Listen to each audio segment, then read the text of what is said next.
Good afternoon. My name is Javed Malik, and you're watching me on the Ambassadors Dialogue.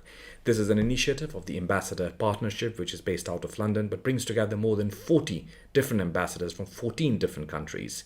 We will be meeting some of them in this program, of course, and also talking to them about the various issues facing our world and perhaps trying to find some solutions based on their experiences. In today's program, we will be meeting a former British ambassador, James Watt, who has served not only in the Foreign Office in various key positions, but also served as a British ambassador in different countries in the Middle East and around the world. We will be speaking to James specifically about a project, a recent collaboration between the Ambassador Partnership and UNITAR, and we will discuss with him how that would be beneficial in imparting training to individuals and organizations around the world. So let me start by welcoming James to the program. Good afternoon, James. Good afternoon. Right. So it's always a pleasure to see you, James. And in this Ambassadors Dialogue, we will be speaking about, of course, a specific subject, which is the collaboration between the Ambassadors Partnership and, of course, the UNITAR. But before we do so, I would like to ask you a little bit about the Ambassador Partnership. If you could tell us a little bit more about it. Of course, we know that it's an organization that brings together more than 40 ambassadors from 14 different countries. You've been involved with this since the beginning, and I hope that you have sort of seen it growing. And I would like to know a little bit about how it all started and where we are today.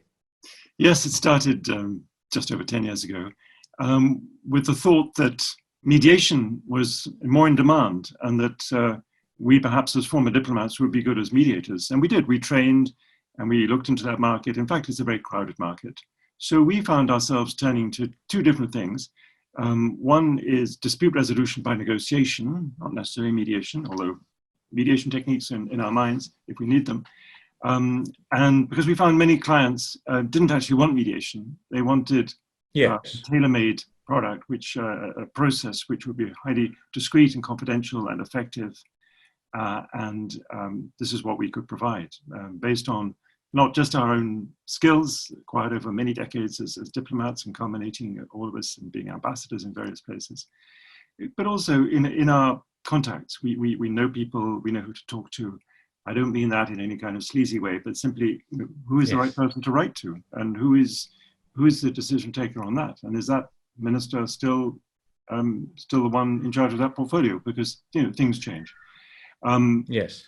So we try to sit at the point between investors and governments in jurisdictions where it's not easy to get the kind of arbitration mechanisms, international arbitration, let alone litigation, to work. So often the clients like a swifter, neater way of resolving the problem, whatever it is, some misunderstandings, perhaps some delays.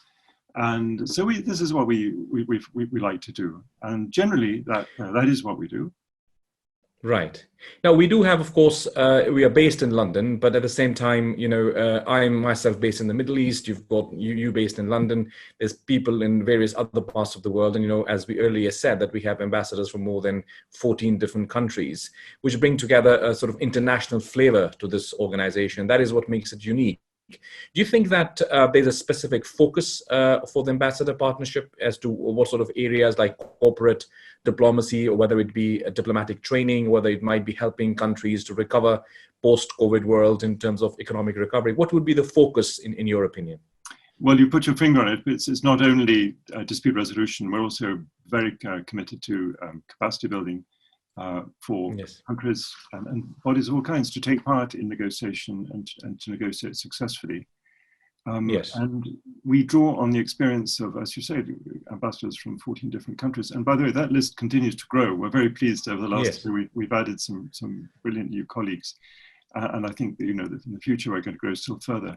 We don't claim to cover the whole globe, but it's amazing how much we do know, either from where we are now, or from our past postings or friendships or connections. And through the links we have, just one click away from us as a friend or a former colleague or somebody who can answer a question quickly and get us. Which is what makes it very unique. And this is what I've being a former ambassador myself, when I came across the idea and I met Richard, it was something which was something unique, and I think something that can really have the potential to grow further and also help people.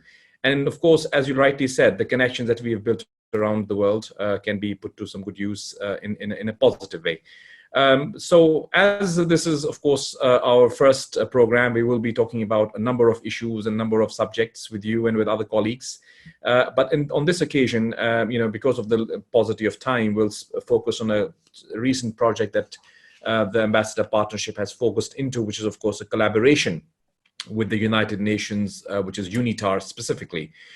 So as you have been, of course, instrumental in this whole process, would you tell us a little bit about little detail about this collaboration and how it will be beneficial not only for the Ambassador Partnership, but of course for us to impart knowledge and experience to other individuals and perhaps organizations too?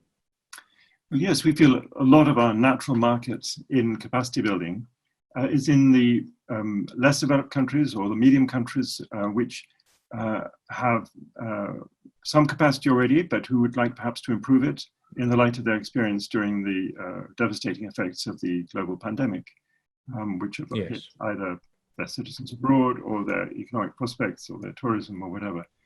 The big rich countries probably don't need our advice. We'd love to give it to them, but they've got lots of good advice already. So we feel our natural sort of, audience for our advice and help is the rest. And UNITAR is brilliant because UNITAR is committed, as you know, to training and research and to promoting multilateralism. Multilateralism, of course, is what all the rest of the world would like to see thrive. I'm sure they're as unhappy as I am in seeing a few very big powers reject multilateralism in favor of nationalist, transactional diplomacy, which isn't, in my view, real diplomacy at all. It's often just throwing your weight around. So actually, all of us, I think, come from a background where multilateralism was integral to our beliefs in how the world should be made better through negotiation, through everybody finding a way to express their concerns, their interests, and having them respected in whatever final accord was reached. So actually, we are delighted to work with UNITAR because UNITAR also has this focus on countries which are trying to acquire capacity and trying to acquire more of a voice in the multilateral world. And we feel we can bring bags of experience and, of course, negotiation skills and so on. But above all, I think we bring empathy. We really want this to work. And I absolutely. think UNITAR and we are feeling pretty excited about this new partnership. It is, of course, the common synergy that you've pointed out is very much visible. And of course, specifically right now when, the entire world is facing this challenge of the COVID crisis, not only the medical or the health challenge that it poses, but also the economic impact that it is having and will perhaps continue to have for many years to come. So therefore, I think the timing is very good. It is, and also I appreciate your comments about multilateralism. And one of the things we've noticed in this COVID crisis is that one thing that happens in one part of the world has an impact around the world. I still remember when they started, we felt it was somewhere in China, and it might not affect many of the other parts of the world, but it just spread around, and we're all affected by it. So you're absolutely right that having this multi-pronged approach is very important. Do you think that one of the focuses of the training that would perhaps result as part of this collaboration would be towards the economic recovery of various countries and perhaps training their diplomats to be better diplomats focused on economic or trade diplomacy?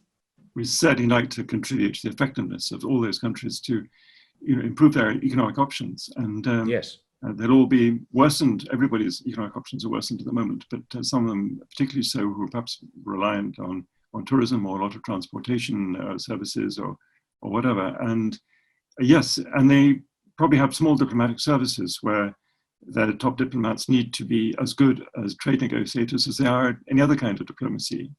There's no shame in being a generalist. I'm a generalist too. I mean, we acquire lots of skills. We turn our hands to different things. And the important thing there is to connect things. You're not just doing... That's another thing. I'm sorry to interrupt you, but it's something we share in common. We sort of started as journalists, and I was reading through your profile.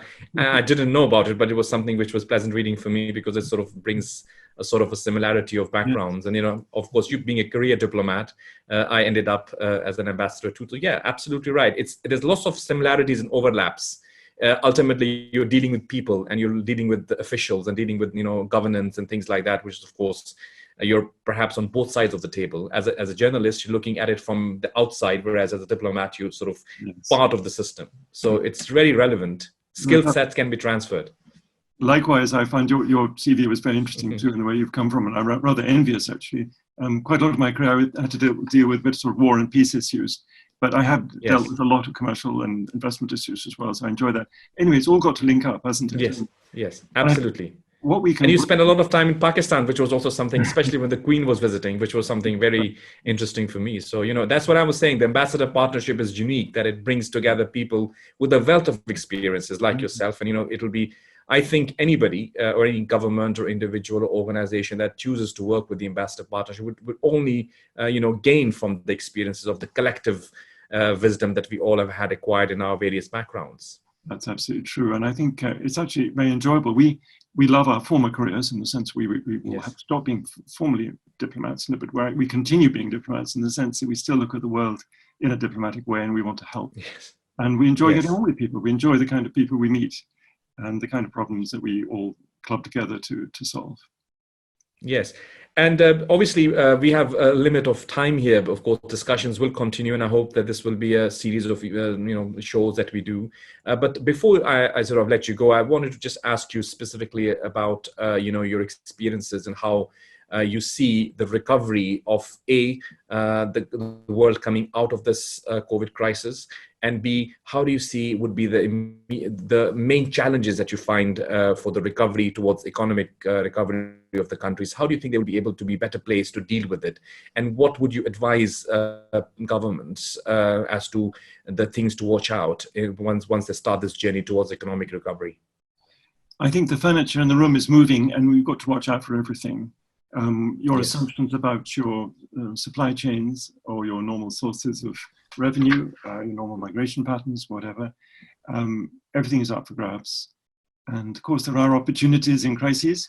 And I think you do need this global vision to see where's it all going, where you should not be investing your effort, because that actually is a model which is no longer going to continue, and where you should be trying to get ahead and invest in these things. Obviously, new technology gives huge advantages. The green economy and renewables and so on, obviously, if anybody's going to make a jump, we'll try and jump in that direction. Economic recovery, yes, but without all the assumptions that went before. Recovery, yes, but setting on a new course. While not being too airy-fairy about it, and while actually, making sure that jobs that do exist and can continue to exist are well protected, are reinforced by proper investment decisions and proper investment policies on the part of governments. So we're very happy talking to governments, to investment boards, to big corporates. We're also very happy talking to the tech sector, because there genuinely are a lot of new solutions. Microcredit, for example, in Africa it has already had a huge impact in the subcontinent, but it's beginning to have a really significant impact in Africa, where the entrepreneurial abilities and the talents of so many individuals are being enabled by the provision remotely and cheaply of microcredit. That's just an example of things that are happening already, but where those trends will be reinforced. Right. Well, viewers, as you know, that I have mentioned towards the beginning of the program that, we would be having this ambassador dialogue on a regular basis, meeting people, eminent people like our colleague, Ambassador James Watt, and of course, other colleagues who are not only part of the ambassador partnership, but also part of the larger network that we have built up over the years. Just to let you know that we will be discussing various subjects in this dialogue. Not only with ambassadors, but also with government officials, business leaders, and look forward to bringing you perhaps some of the solutions that are facing our world. Look forward to speaking to you again, James, and thank you very much for joining us on this Ambassadors Dialogue. Until next time, this is me, Javed Malik, and see you again. Thank you. Thank you. The Ambassador Partnership. Access, engagement, resolution.